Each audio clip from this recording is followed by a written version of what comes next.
분명히 저는 이 공부법을 하기 전보다는 훨씬 더 외국인과 대화가 급속도로 늘 거라고 생각을 합니다. 근데 제가 지금도 영어 말하기 자신이 없는 이유는 뭐냐면 아직 안 했기 때문이에요.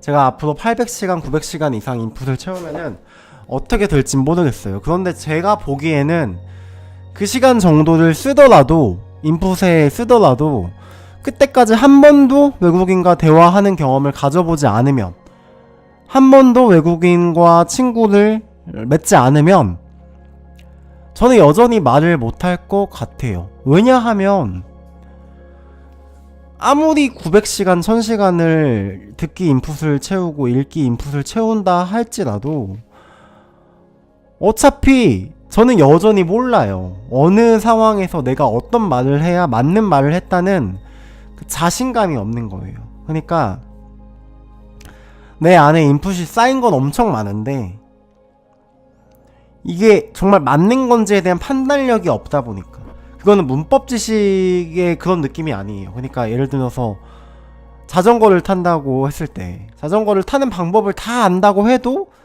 못하는 사람은 못하잖아요. 계속 그 타는 방법을 공부하고 자전거를 위해서 뭐 허벅지 근육을 키우고 종아리 근육을 키우고 균형 감각을 키운다고 해가지고 내가 자전거를 탈 수 있다는 자신감이 생기는 건 아니잖아요. 그것처럼 영어를 인풋을 아무리 800시간, 1000시간 혹은 400시간, 500시간 채운다고 해도 그때까지 영어를 말하기 하는 거를 한 번도 시도해보지 않았다면은 자신감은 생길 수가 없는 거죠. 그러니까 말을 할 수가 없는 거고. 그래서 저는 좀 그렇게 생각을 하고 있습니다. 제가 지금 그래도 인풋을 나름 충분히 채웠고, 그렇다고 제가 베이스가 아예 노베이스 상태에서 공부한 게 아니라 그래도 뭐 수능 점수나 토익 점수는 어느 정도 득점이 된 상태에서 공부를 한 거기 때문에 여기서 이제 외국인만 친구를 사귀고 말을 하다 보면은 그 임계점에서 이렇게 팍 올라가는 순간이 올 거라고 생각하고 있어요. 그래서 이 인풋을 채우고 말하기를 하는 거는 아예 새로운 경험의 문제예요. 그러니까 자전거를 타는 문제인 거죠.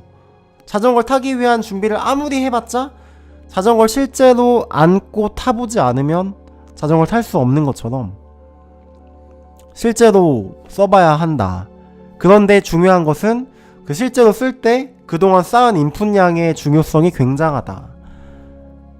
그렇잖아요. 자기가 뭔가 먹은 게 있고 자기가 뭔가 습득한 게 있어야 실제로 해도 뭐가 나오겠죠. 그리고 일단 기본적으로 쌓이는 능력치는 뭐냐면 그 실제 상황에서 대화를 할 수 있게 만드는 그 듣기 능력 혹은 영어 표현의 이해 능력이 전과는 비교해서는 완전 올라갔죠. 뭐 지금까지도 계속 말했지만 책을 읽을 때도 옛날에는 끊어 읽었다면 지금은 그냥 한글을 읽듯이 단어가 들어오고요. 웹툰 같은 것도 그냥 쓱쓱쓱 넘기면서 볼 수가 있고, 영어 자막을 켜놓으면은 영어 드라마나 영화가 이해가 되고, 그리고 그냥 마블 영화나 이런 걸 극장에서 볼 때도 한글 자막을 켜놓고, 원래는 한글 자막을 보다 보면은 표현이 하나도 안 들렸어요. 저는 작년까지는 표현이 절대 들리지 않았어요. 그래서 저는 그 인피니티 워 때 그 자막 번역 논란이 있었잖아요. 그걸 되게 와 어떻게 그걸 다 듣는 사람들이 있을까 되게 신기해 했는데, 지금 제가 엔드게임을 이 1년 후에 엔드게임을 봤을 때는 그 자막 너머의 영어 대사들이 머릿속에 먼저 꽂히더라고요. 자막보다. 혹은 동시에 꽂히더라고요. 그래서 확실히 저는 이 인풋 공부를 통해서 이제 영어를 말하기 그 직전에 어떤 그 인풋 양을 채웠다고 생각을 합니다. 그래서 사실 여유는 있어요. 다만 지금 문제는 영어를 말할 상대가 없다는 거. 영어를 말할 만한 어떤 동기부여가 지금 제 일상에 없다는 게 문제인 거죠. 그래서 듣기와 말하기, 인풋 공부를 하고 말하기를 할 때 그 넘어가는 임계치가 존재한다. 확 터지는 거다. 인풋만 한다고 갑자기 말이 되는 게 아니라 한번 점프를 해야 되는 거예요. 그건 어쩔 수 없는 것 같아요. 그거는 어쩔 수 없는 것 같다. 제가 만든 듣기만 해도 말할 수 있다는 내용의 핵심은 인풋 양이 중요하다는 거지, 말하기에서. 듣기만 한다고 말이 되지는 않는 것 같아요. 근데 듣기만 하면 말을 하고 싶어져요. 왜냐면 제가 요즘 느끼는 게 지나갈 때마다 외국인이 보이면 사실 말 걸고 싶거든요. 뭔가 괜히 한번, 왜냐면 맨날 보는 게 외국인들이 말하는 거고 맨날 보는 게 외국인들이 나와서 말을 하는 영상들인데 뭔가 말을 하고 싶은 생각이 들죠. 그래서 좀 요즘에는 그런 기회를 좀 찾는 와중에 있고요. 또 한편에서는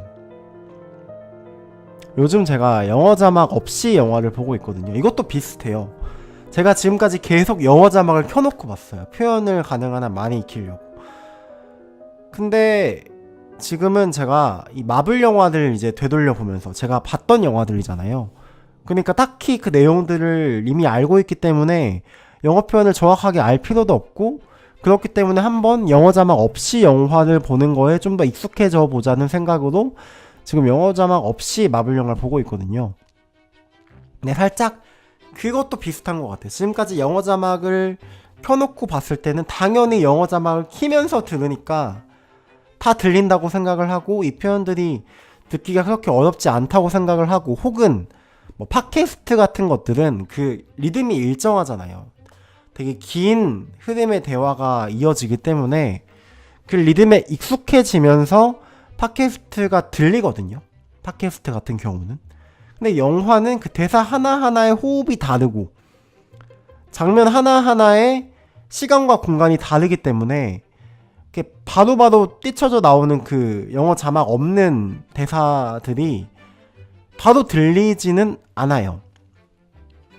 정말 익숙한 표현, 진짜 제가 막 너무나도 많이 들어본 표현들은 그 리듬이 익숙해가지고 들리는데, 갑자기 나오는 표현들은 그 리듬이 익숙하지 않기 때문에 흘러가요. 물론 이제 그 흘러갔을 때 좌절하지 않고 아 그냥 이런 내용이구나 추측하면서 보는 게 사실 영어 공부에서 가장 중요하다고 생각은 하지만, 아무튼 흘러갑니다. 그럴 때 저는 뭘 느끼냐면, 아 이게 내가 영어 자막 없이 영화를 보기 위해서, 그리고 듣기 실력이 좀 더 높은 방향으로 향상되기 위해서 내가 뭔가 어떤 영어 표현들을 듣는 훈련을 계속해야 되는 그 느낌이 아니라요. 아 그냥 뭔가 영어의 리듬에 내가 익숙해져야 한다, 영어의 호흡에 내가 익숙해져야 한다는 생각을 되게 많이 해요. 그러니까 그냥 일단 내용을 이해하면서, 이미 본 영화들이니까 그냥 익숙해지면은 언젠가는 들릴 것 같은 느낌이 드는 거예요. 왜냐하면은 제가 말했듯이 팟캐스트는 그 리듬이 익숙하기 때문에 다 들리거든요. 혹은 제가 되게 많이 들은 유튜버들의 음성이나 대사는 다 들려요. 왜냐하면 그 사람들의 음가와 리듬과 호흡은 제가 익숙하거든요. 그러니까 뭔가 이게 익숙함의 문제인 것 같다는 생각을 되게 많이 해요. 영어 자막 없이 영화를 보면서.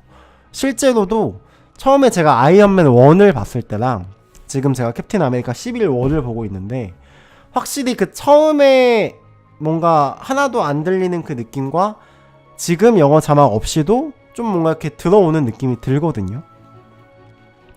그래서 뭔가 막 우리가 영어 듣기 공부할 때 단어 하나하나 들으려고 노력하잖아요.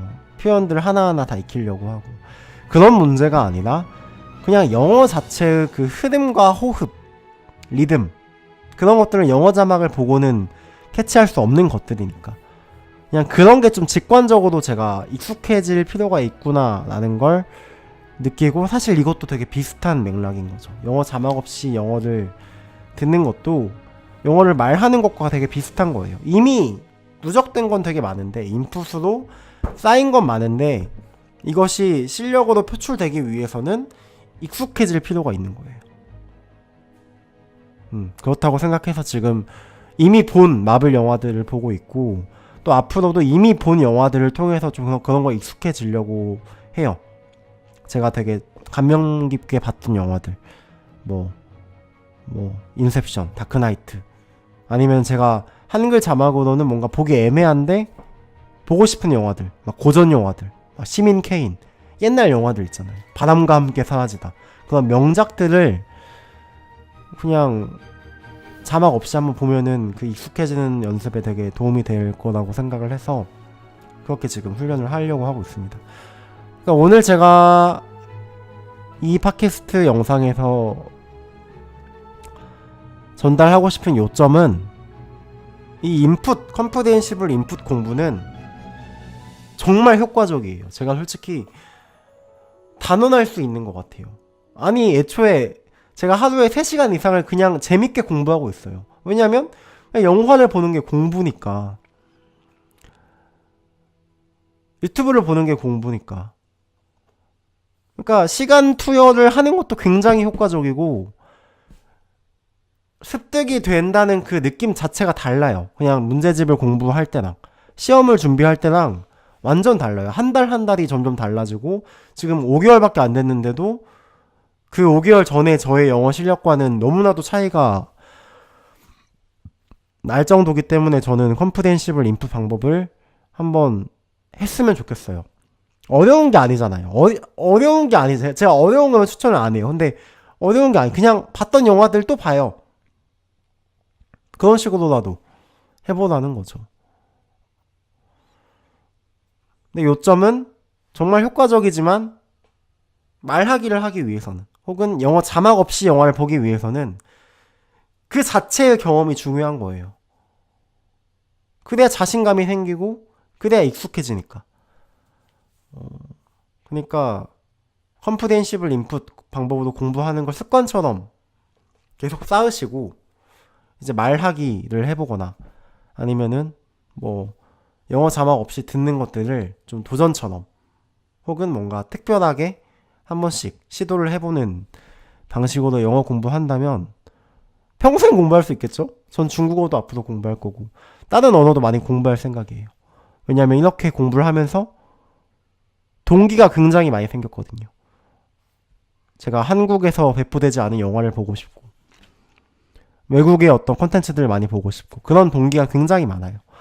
그래서 저는 컴프레hen시블 인풋으로 계속 언어를 공부할 거고 영어도 공부할 겁니다.